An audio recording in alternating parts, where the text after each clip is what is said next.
दुनिया का वाहिद मुल्क जो अपने परचम पर कोई रंग इस्तेमाल नहीं करता, वो कौन सा है? 5, 4, 3, 2, 1.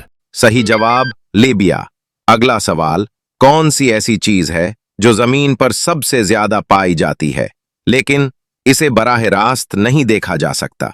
5, 4, 3, 2, 1.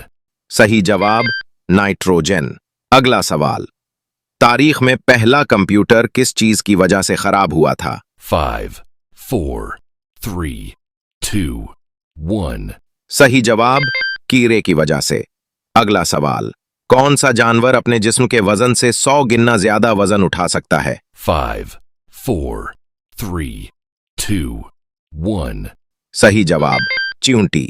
अगला सवाल, दुनिया का वाहिद फल जो कभी खराब नहीं होता, वो कौन सा है?